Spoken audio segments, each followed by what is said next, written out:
Fungal ಚಂಡಮಾರುತದ ಎಫೆಕ್ಟ್ನಿಂದ ಕರ್ನಾಟಕ ಕರಾವಳಿಯಲ್ಲಿ ಮಳೆ ಮುಂದುವರೆದಿದೆ. ಮಂಗಳೂರಿನಲ್ಲಿ ರಾತ್ರಿ ಇಡೀ ಸಾಧಾರಣ ಮಳೆ ಮುಂದುವರೆದಿರುವಂಥದ್ದು. ಸೊ ಇದರಿಂದಾಗಿ ಈಗ ಏನು ರಾಷ್ಟ್ರೀಯ ಹೆದ್ದಾರಿಗಳಲ್ಲಿ ನೀರು ನಿಂತ್ಕೊಂಡಿದೆ. ವಾಹನ ಸವಾರರು ಪರದಾಡ್ತಾ ಇದ್ದಾರೆ. ಸದ್ಯಕ್ಕೆ ನಾನು ಇವಾಗ ಮಂಗಳೂರಿನಿಂದ ಉಡುಪಿ ಹೋಗುವ ಹೈವೇನಲ್ಲಿದ್ದೀನಿ. ಸೊ ಇಲ್ಲಿ ನೋಡ್ಬೋದಾಗಿದೆ ಏನು ಸಾಕಷ್ಟು ಪ್ರಮಾಣದಲ್ಲಿ ಅಲ್ಲಲ್ಲಿ ಇದೇ ರೀತಿ ಎಲ್ಲ ಕಡೆ ನೀರು ನಿಂತಿರುವಂಥದ್ದು. ಅಂದರೆ ಏನು ರಸ್ತೆಯ ತಗ್ಗು ಪ್ರದೇಶಗಳೇನಿದೆ ಆ ತಗ್ಗು ಪ್ರದೇಶಗಳಲ್ಲಿ ನೀರು ನಿಂತ ಪರಿಣಾಮ ಇವಾಗ ಹಲವು ಕಡೆ ಈ ಒಂದು ಹೈವೇಗಳು ಈ ರೀತಿ ಒಂದೊಂದು ಲೇನ್ ಈ ರೀತಿ ಜಲಾವೃತ ಆಗಿರುವಂಥದ್ದು. ಸೊ ಬಸ್ ಕಾರು ಬೇರೆ ಬೇರೆ ವೆಹಿಕಲ್ಗಳು ಕೂಡ ಅದರಲ್ಲೇ ಇವಾಗ ಸಂಚಾರವನ್ನು ಮಾಡ್ತಾ ಇರೋದನ್ನು ನಾವು ನೋಡ್ಬೋದಾಗಿದೆ. ಅಂದರೆ ಪ್ರಮುಖವಾಗಿ ಏನು ದಕ್ಷಿಣ ಕನ್ನಡ ಅಂದರೆ ಮಂಗಳೂರಿನಿಂದ ಉಡುಪಿಗೆ ಹೋಗುವಂತಹ ಹೈವೇ ಏನಿದೆ ಮತ್ತು ಬೆಂಗಳೂರಿಗೆ ಹೋಗುವ ಹೈವೇಗಳೇನಿದೆ ಸೊ ಅಲ್ಲಿ ಸರಿಯಾದ ಕಾಮಗಾರಿಗಳು ಕೂಡ ಸರಿಯಾಗಿ ಆಗದೇ ಇರೋ ಕಾರಣದಿಂದನೂ ಕೂಡ ಈ ರೀತಿ ರಸ್ತೆಯಲ್ಲಿ ನೀರು ನಿಂತಿರುವುದನ್ನು ನಾವು ನೋಡ್ಬೋದಾಗಿದೆ. ಅಂದರೆ ಪ್ರಮುಖವಾಗಿ ಕೇವಲ ತಗ್ಗು ಪ್ರದೇಶಗಳಲ್ಲಿ ಮಾತ್ರ ಅಲ್ಲ,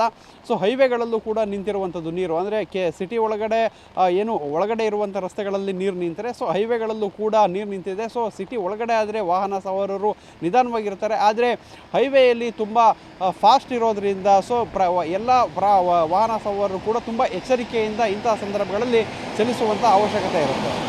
ಕ್ಯಾಮ್ರಾಮನ್ ರಾಜೇಶ್ ಜೊತೆ ಪೃಥ್ವಿರಾಜ್ ಬೊಮ್ಮನಕೆರೆ, TV9 ಮಂಗಳೂರು.